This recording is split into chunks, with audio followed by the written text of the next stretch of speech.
All right. Good morning, good afternoon, everyone. Welcome to the Filecoin Core Devs meeting number 23. It's Thursday, July 29th. Thank you all for being here.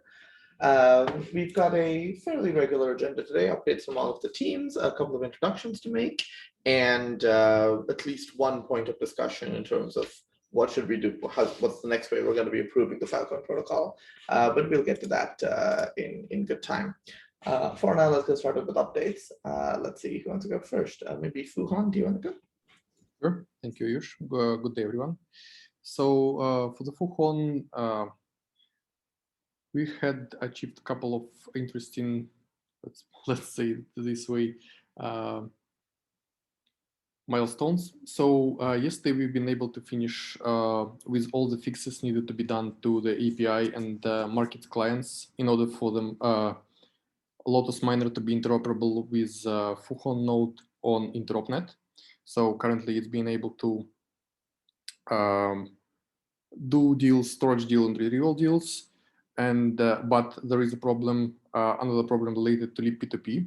There is some issue on the Gossip protocol, in the Gossip protocol that we are currently figuring out. Basically, I have already mentioned it to Ayush yesterday. The problem is after establishing a connection to Gossip sub-channel, Fuhon node is not receiving messages after 4 to 5 seconds. And we are currently working out on finding out the reason for such behavior, which is completely not clear why it's happening. And this problem only happens on the InteropNet. But the possible reason for that is because on the InteropNet, we are only using single node to communicate to, which is a Lotus node controlled by us. So that might be a hint for resolving the issue. So we are currently still investigating and figuring out what might be the reason for that. Yeah, we have also introduced improvements to our own miner, not the Lotus miner, but the Fuhon miner, which we are currently developing. We have introduced improvements in order for our miner to work with batching, which was introduced into Lotus miner recently. Yeah, and we are currently testing it. We have possibly found one issue. I'm not sure is it on the Lotus level, protocol level, or only on Fuhon. We are currently investigating that, and if I will have more information on that, I will, of course, make sure to acknowledge everyone with it. Yeah, we are also preparing for the audit and preparing the guidelines, code walks, and proper onboarding procedures for the people who want to try out Fuhon. Not as actively though, there are currently several issues need to be resolved first. So yeah, that seems to be the current status for the Fuhon node. Yeah, I've also mentioned on the previous meeting that we had an issue with virtual memory management, and we have reestablished the node on a dedicated machine, not a virtual machine. And as of now, it's working fine. 2 weeks has passed, and well, no issues so far. So that's some good news. Seems like the problem was indeed in the virtual memory management on the virtual provider side. So yeah, that's it. Sounds good. Thanks a lot. Yeah, that's definitely good news, and good to hear. 2 weeks. 2 weeks is a nice long period, and I know that there was a lot of bugs that need to be fixed in order to get there.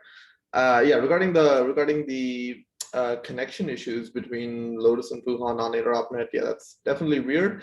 We talked about this yesterday. I suggest trying to connect to the bootstrappers directly and seeing the InteropNet bootstrappers directly and seeing what that does. But yeah, given that it's only happening on this kind of unique network, it's probably not too much of a concern. But we'll see what happens. Cool. Any questions for Maxime? Cool. Let's see. Venus folks, can we get an update from you? Okay. Yeah. Thank you, Ayush. Hello, everyone. Yeah. For Velas, yeah, last 2 weeks we are our major work is about the the incubation project, as we mentioned before, we launched the incubation project with the Filecoin Foundation together. I think the first milestone to get in about 15 miners to join us. Currently we got more than 20 applications. I think it's good. Now we're working on to ask, to help clients to join the Filecoin network via the Venus incubation common services. We took a lot of time to do the hands-on support for our users regarding the basic knowledge of the Filecoin and also the architecture, the command lines, and so on. Currently, we have discussed a lot with the users from North America, Europe, and Asia. After a few days, we have 2 users successfully connected to the and start to grow the power, which is good. And we're also working on other users right now.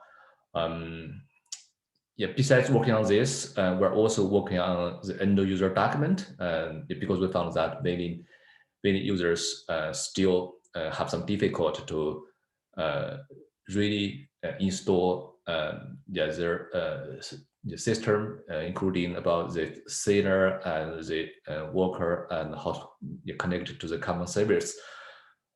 So we plan to have a better user document, so that more users can will be easier to connect to the services. And also we are still working on some enhancement. For example, we have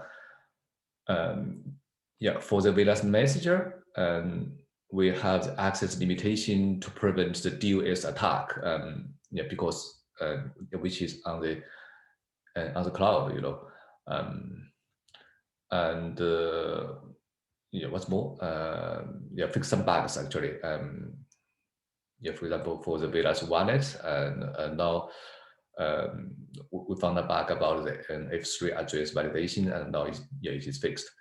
For the coming weeks, we'll continue to connect more users into the incubation platform, and we start to think about how to share the block reward for the whole pool, so that even for small miners, they could have some certain income every day. This is one thing, and another thing is that we're thinking about the market to get the real deal easier. That is what we are we're planning to do. I think that that's all. Any questions? Nice. That's a lot you have going on. One quick question, maybe I missed it. So how much is there mining power on the Filecoin network today that's relying on the Venus miner and Venus node? And if so, do you have a sense of how much it is? Currently there is the proportion of the Venus power is not not so big. I would think there are about a balance of miners working via the Venus the software to connect to the Filecoin network.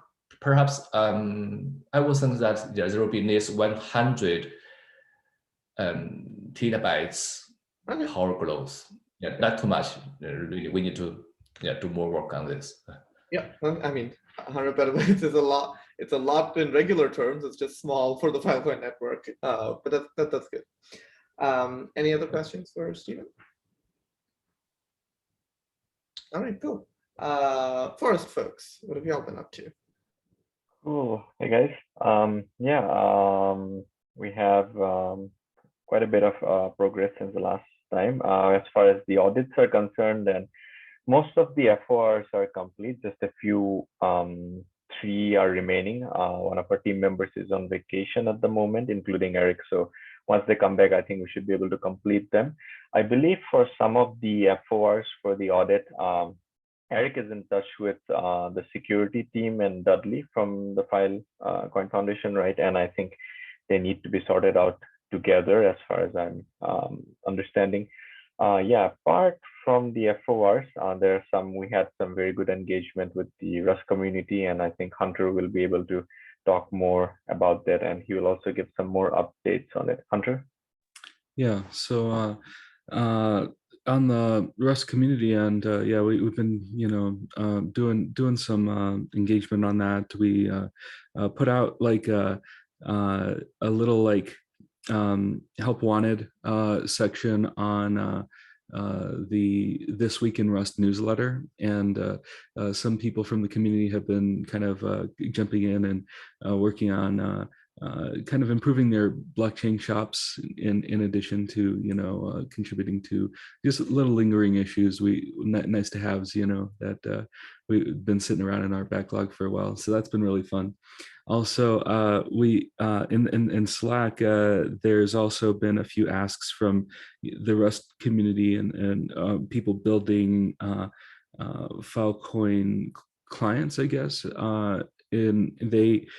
We built a like a RPC API client, and we're going to be publishing that. It's kind of similar in concept to the IPFS API crate, if you're aware of that. And yeah, it gives you a typed interface. It's really nice, and we'll be pushing it to Crates.io probably next week, and that'll be really good for folks who want to build Filecoin applications on Rust. And it should work for both Lotus and Forest, anything implementing Filecoin protocol. But there's also, we're kind of curious as to how much of our interface implements Filecoin protocol. And so I also did some work on some documenting Force API coverage. We have a PR we're about to merge that validates Force RPC API against Lotus's OpenRPC schema on build. It then generates a report outlining which RPC methods are supported, if there are any differences, and if so, what they are. It does this automatically by parsing the Rust syntax tree generated from our RPC interface types. So that's kind of nifty.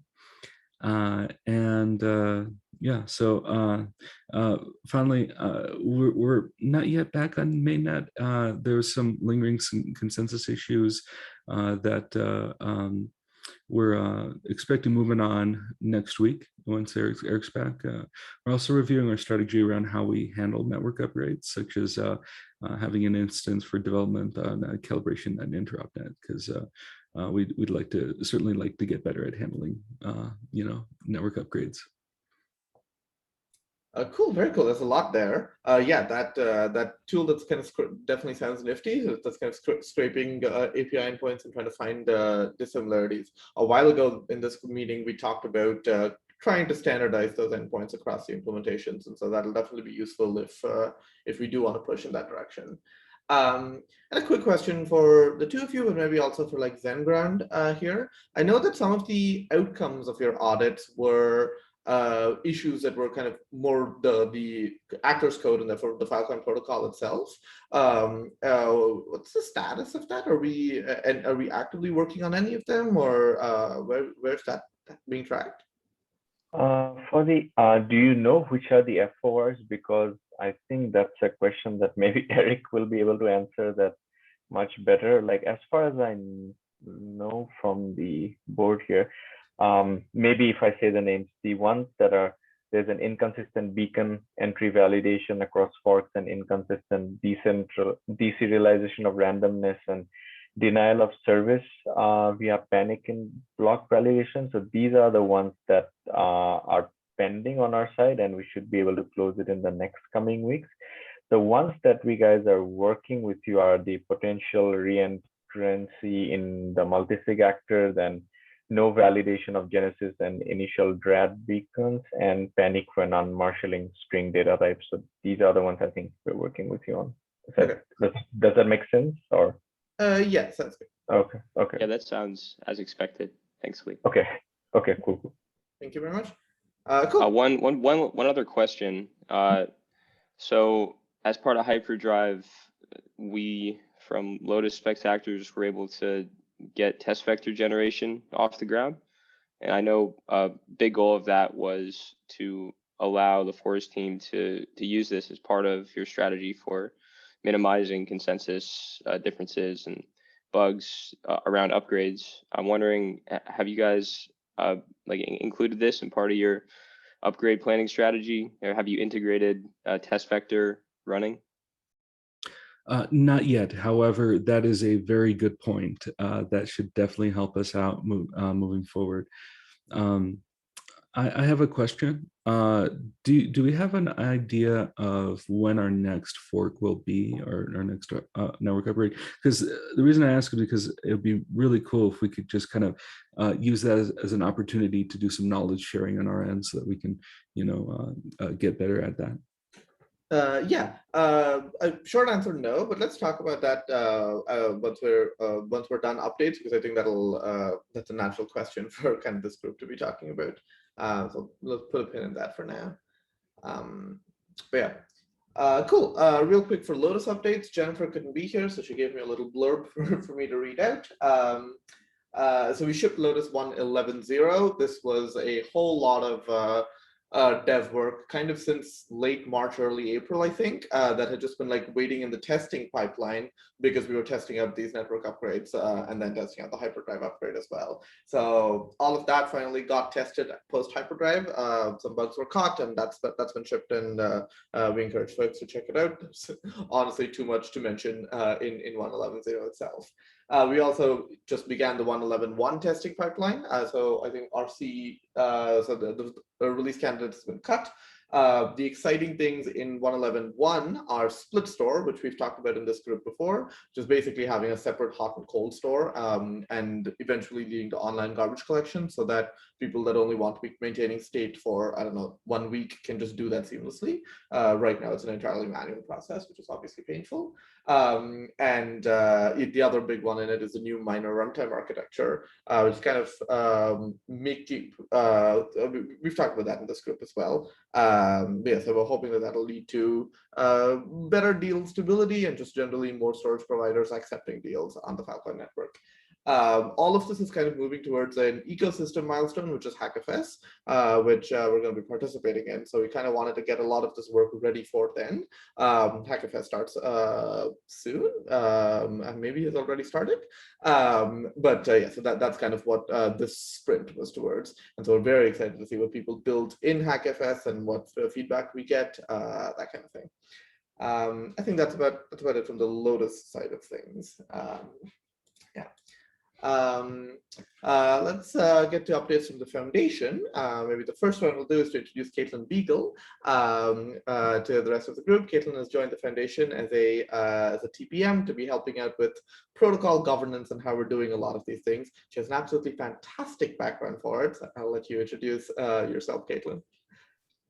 Yeah, thanks, Ayush. It's really nice to meet all of you. I've been looking forward to joining this call for the first time since joining last week.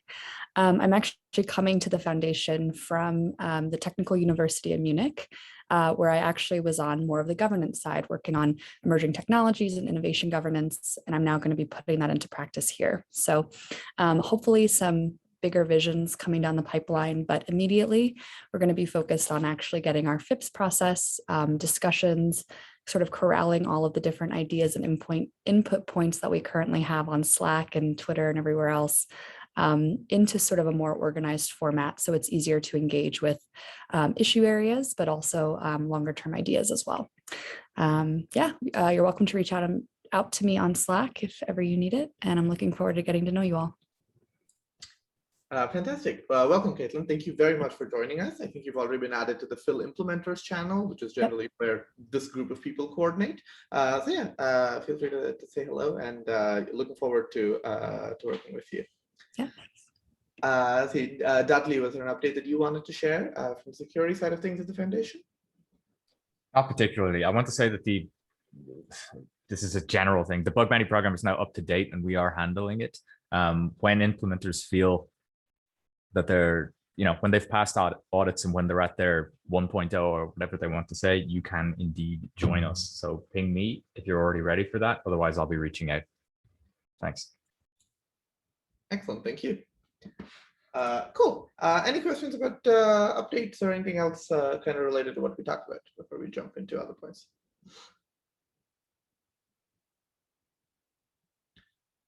Sounds good. Some quick, one quick housekeeping item.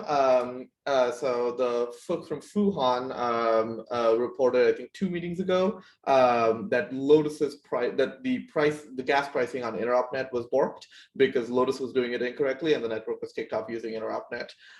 So that has since been fixed in Lotus. Thanks to Zenbound for the fix. So I put in a request to reset InteropNet. I assume everyone here is okay with that. So now to be reset and have correct gas values, it'll be starting from B5 actors, so network B13 again. But all of that is open for discussion or negotiation if that's not what we want. I just assume that would be best.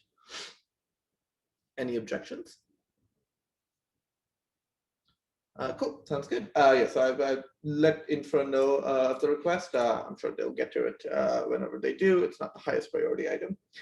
So I think the next thing I wanted to talk about is kind of when the next network upgrade will be, what we want to do when we want to do it.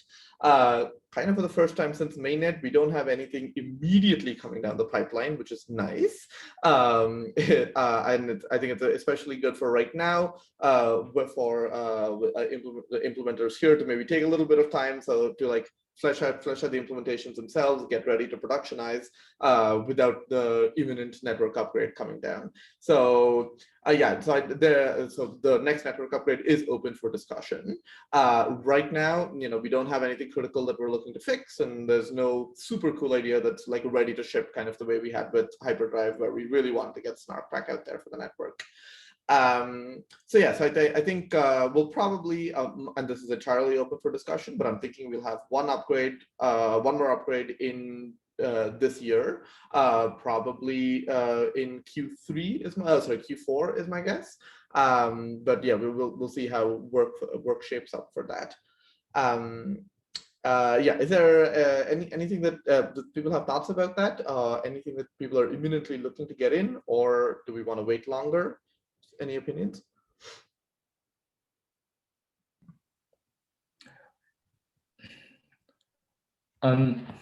Yeah, I was think if we don't have an urgent high priority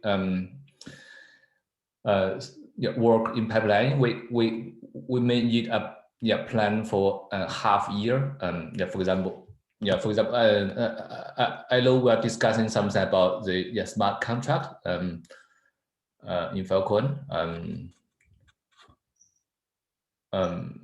That is one thing I want to get some information how the core developers thinks about it, and when do we think that we could incorporate it in the system. And another thing is that I would think about the the storage and retrieval market. We should make it much easier for people to access the Filecoin storage for the real data user.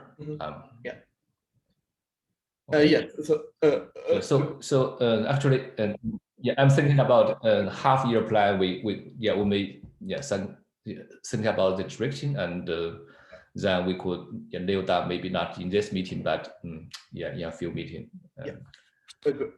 Agreed. I think so there's a couple things there. Definitely agree that there's a lot of work to be done kind of all around to make both storage and retrieval better, easier, more reliable on Filecoin and its various implementations. A lot of that is, of course, like not protocol level, but implementation level. So it's good if we can all kind of focus on that, and fully including Lotus there, to kind of improve that overall process. Also agreed about having kind of a half-year plan, and that's sort of what I wanted to start doing today. We definitely won't be hammering out all the details, but from my perspective, I think there's kind of three large cool ideas for imminent improvements that we can make to the Filecoin protocol. One is, Stephen, as you mentioned, putting a VM on Filecoin, and then so we can have user-defined smart contracts. There's a FIP. I don't know if there's a FIP itself, but I know there's a FIP issue discussing that's been open for a few months now, and that's definitely something we want to do. It's mostly just a matter of when and which VM in particular. Essentially, there's a design decision to be made there. So that's one that I think we can talk about in a future meeting. There's a conversation around lightweight sector updates, which is basically trying to make it easier to upgrade committed capacity sectors, where right now it pretty much involves resealing the entire sector, which is slow and expensive and kind of kills the incentive because you might as well just seal a new sector at that point. So there's an interesting conversation there. I think FIP 17 has already been opened about that. The third one, and the one I was hoping to talk about today, because I figure it'd be good to stagger these, so stagger these across the core devs meeting, so we're not talking about too much at once. The third one, and maybe this is a good jumping off point, is this idea that we're calling synthetic POREP. And Kuba, I'll let you kind of introduce it and motivate the idea to the group. Yeah, I'll quickly share the screen. So yeah, some time ago, 3 days ago, I've opened a FIP issue on it. FIP will be coming soon. So in short, currently, when miners are sealing sectors, they need to store between after they create the replica. So when they are done with sealing, and now they are waiting on the protocol, they need to store about 450 gigabytes of data for 32 gigabyte sector. Of course, this gets worse with batching and aggregation because you need to store the data until you can submit aggregated proof of replication, so commit aggregate. And synthetic POREP is a response to that issue, trying to reduce the amount of storage they need while the process is still ongoing to onboard the sector. In short, the protocol works by reducing the number. So as part of the commit process, miners have to respond to interactive challenges that challenge them on some parts of the sector, and we have proofs related to that. The short idea is to remove that amount of these challenges that the network can ask for the miner to reduce it from almost uncountable, which is all possible challenges in the sector, to a limited number that's feasible and smaller to store separately. So currently, from our analysis, and it depends on what parameters we choose, because there are some trade-offs there.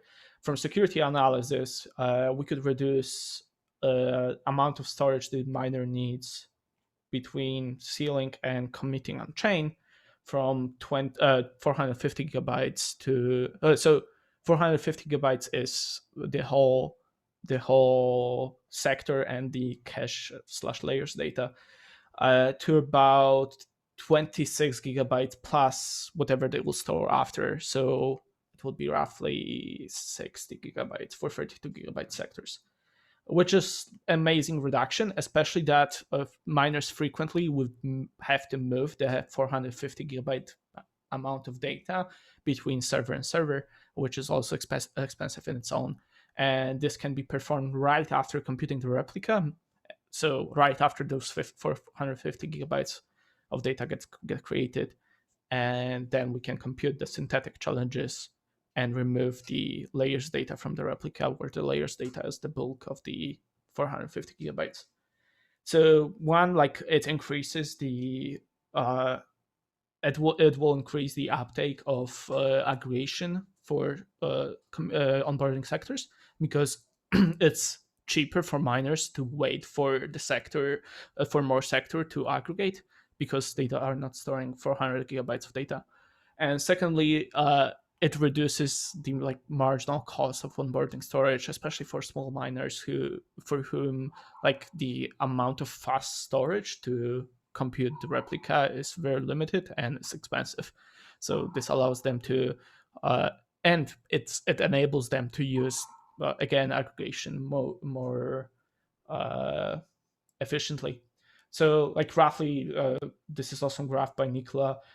So we are sealing, we're generating this huge replica, then we are generating synthetic challenges, and we can remove the whole replica, the replica layers, keeping only the replica, and keep the generated challenges. Then we pre-commit as today, and then when we proof commit, we select out of those challenges, which we are looking at 270,000 of them. We are selecting out of these challenges, which we pre-computed the responses for. Yeah, another option is increasing slightly GPU costs for miner and slightly verification costs at the benefit of less of these challenges. We are still evaluating that. The majority of the changes are in the proofs code, so I think it's pretty isolated for all implementations. And changes in actors are minimal. It's support for another version of proofs. So for us, it's minimal because we've done it in the past. I don't know about Rust and other implementations of proofs, but in essence, at some breakthrough epoch, you would need to support a new Paul rep type, and that's roughly it. Yeah, anything to add, Nicola, Ayush? Question to ask, the obvious question: does it make it easier to fake storage? No, it doesn't. So this the number of synthetic challenges was determined by security analysis done in Protocol Labs, where we assumed that miners try to fake the storage, and like the number is chosen as such that if for an attacker capable of grinding to the 80 sectors, to the power of 80 sectors, they are not capable to grind enough advantage to decrease the security by 1 bit of the onboarding storage. So it doesn't downgrade the security of the protocol. Nice. How come we didn't already do this? A kind of historical question. Yeah, I'm not sure either. It's something you have to think of. So like we came up with this during the process of design. Like we had so Nicola and his team were designing they focused on no buffer POREP, which is essentially what this is. POREP without holding a buffer for a long time. And the primary solution for a long time we were looking at was non-interactive POREP, when we completely remove the pre-commit step and the miner can go straight from sealing to proof commit. But this incurs 8x GPU cost and 8x verification cost minus aggregation, because aggregation makes it cheaper. But like 8x GPU cost is enormous for miners, because GPU cost is currently a big part of the cost of sealing the storage. And and some thinking outside of the box, not wanting 8x GPU costs led to this, and we figured it out. Yeah, I mean, also security was not trivial to achieve. It was not like a, so it needed some work also on that side. Gotcha. Yeah, making convincing ourselves that this is secure took a while, but because from the surface, if you look at it, it doesn't seem that it should be really possible. And initially, like we hoped for a way lower number of synthetic challenges, but security says it has to be higher, so it's higher. Fair enough. Cool. Any other questions? Sorry, I've been hogging the discussion. Well, I just have to say that this is a very big deal, because I mean, one issue I would kind of have with Filecoin being a potential replacement for, say, cloud storage is that the right amplification factor, which is essentially what it is, of a 32 gigabytes of sector data to 12x is, I mean, that it's not ideal, right? what's really neat is that this could be a game changer for the viability of the network and its capability to grow. One question I have is for miners who are currently committing committing capacity with current sector formats, will they be able to migrate their current sectors into a synthetic co-rep? So on the first point, the write amplification unfortunately still really happens, because you have to first generate the replica, which generates the 12x data, and then you can remove it after you generated the doll. So that's unfortunate, but well, I would say like the major, like generally that kind of generation happens off of the storage miner anyway, right? Like so generally people will have a dedicated machine for sealing sectors, and that's really cool. But then there's also the scalability of the actual data at exactly. rest. That's exactly really exciting to see. So regarding your question about migration, it should be so miners will at some point miners will just have to switch which type of the proof they create for POREP, but all the sectors stay the same. Like the only part it essentially touches on proof side is how we generate which parts of the sector tree we challenge. So currently we generate it by just hashing interactive randomness and like iterating on the number, and we're changing the scheme to be so the synthetic. It's synthetic because we synthetically generate many, like the 270,000 challenges, which is almost the same thing as we would do in the proof commit step. So, but we only do 180 challenges today. So in essence, there it's not a problem for miners to migrate to the scheme, like as for like storage miners, actors on like existing storage is the same. The window post proof time type is not changing, so everything else stays the same. Okay, so just to be clear, if a miner has committed several hundreds of terabytes of sectors, and they at least like drives worth, and they have a certain number of sectors, would they be able to increase the number of sectors committed to the network by a factor of 12? Really? Sorry, Ante. I think I need to say something, because I think there is a misunderstanding of how some of this works. Today, when you seal, you expand your 32 gigabytes into 11 times 32 gigabytes only for 140 blocks. Whenever you do proof commits, then you can delete the 11 layers. So what the real change here, like when you say, when I hear we're augmenting space, we're not augmenting space. You start with because 32. Miners remove it after the proof commit step. Give me 1 second. We start with 32. You go to 32 times 11 for 140 blocks. Then you receive a challenge, then you remove the 11 layers. From this point onwards, you only store 32. So to the question, will sectors that were already committed benefit from this? There is no way that they can benefit, because you already have deleted the 11 layers. Makes sense. Okay, I misunderstood. No worries. This good. Yeah. So in short, like today, we also remove that data, but after the sector is committed on chain. The main problem that we're trying to solve, I don't know if it's clear, is that miners, when they seal today, they must keep 11x for 140 blocks, which is a few hours, which means that because they have to do this, they have to do a huge amount of extra operations, like knowing how to move data from memory to the hard disk, know how to keep the hard disk around, and the onboarding rate is limited by the amount of buffer that they have for this amount of time. So they have to buy extra SSDs. And so what we want to say, no, don't buy extra SSDs. Let's just make sure that you can go at the fastest speed that you can go. Now, what Kuba is showing here is that we can, instead of storing 500 gigabytes or something, you're storing 26. But Kuba is also showing that by doing an XSNAT, instead of storing 26, you can store just 8 gigabytes. And so this is overall very promising.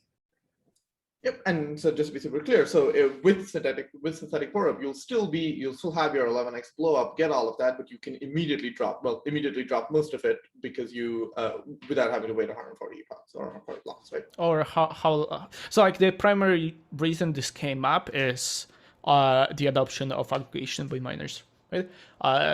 Because miners currently have to keep those 400 gigabytes from the moment they seal till the moment they proof commit on chain, roughly in the case that proof commit aggregate fails or something like that, they want to keep that data. And we know like some big operations are, for example, moved to doing 4 proof commit aggregates per day or something like that, but there are many that didn't, and one of the explicit reasons was mentioned that this buffer is an issue for them. Yep, makes total sense. Cool. Any other questions or thoughts? Yeah, I said, yeah, this is a very good thing, and yeah, I'm thinking of as a miner, for example, at the current yes, the algorithm, the miners will optimize their hardware configuration, right? So once a new pull rip introduced, and actually I was thinking that all the miners will rethink about their hardware configuration. So I was thinking, yeah, if there are some estimation or an analysis in advance which will really benefit all the miners to think about this in advance, and to perhaps the next generation of the hardware configuration or will be quite different than people are using right now.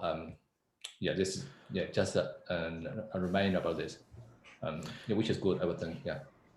Yeah, just to connect with that, like the the synthetic challenge response step would be performed most likely on the same machines that perform pre-commit 1, which is already CPU intensive and probably the longest step. Yeah, the longest step in the generation of onboarding a sector. So in my opinion, I'll have to run some closer numbers, and like until we have implementation, there's no 100%, like I cannot give you an exact number, but roughly the change in the miner setup for this should be minimal, because rest of the system stays exactly the same. The balance doesn't change apart from adding one small step in right after generating the replica. So pre-commit 1, pre-commit 2. Okay. Yeah. Well, regardless, this could help a lot with, in this case, speeding up, bringing storage online to the network, and also sealing sectors when they get when they need to be sealed. Is that correct? It like increases sort of like the capability to scale the storage needed for this. So essentially, they need less hardware for it, and also that could speed up like bringing up things online with current hardware currently there. Yeah, cool. Sounds good. Certainly at the very least looking forward for the flip to come. I'm sure we'll all think about it more. I feel like from my perspective, it seems fairly obvious. I think mostly people will want to see the security analysis and be convinced by it. I'm sure the community will be excited, because it seems like a strict improvement from every perspective. So yeah, that sounds exciting. Cool. Any other questions? All right. So kind of taking a step back, I think this is this is of the kind of proposals, major improvement proposals that we have. This is probably the smallest of them, and it's the easiest to deliver. It's the least painful for the various implementations to consume. So I think the next network upgrade will, assuming we go with this, the next network upgrade will probably revolve around synthetic POREP. Of course, there are other proposals. Nicola and chat, Flax, lightweight sector updates is one of them, which we'll probably talk about in the next meeting. And then, of course, there's the Filecoin VM as well, which is kind of actively, which everyone's interested in. But those are obviously somewhat larger scale ideas. So we'll see how we wind up scoping things based on where the various implementations are and how everyone feels. But yeah, that's exciting. Cool. Anything else that anyone wanted to talk about?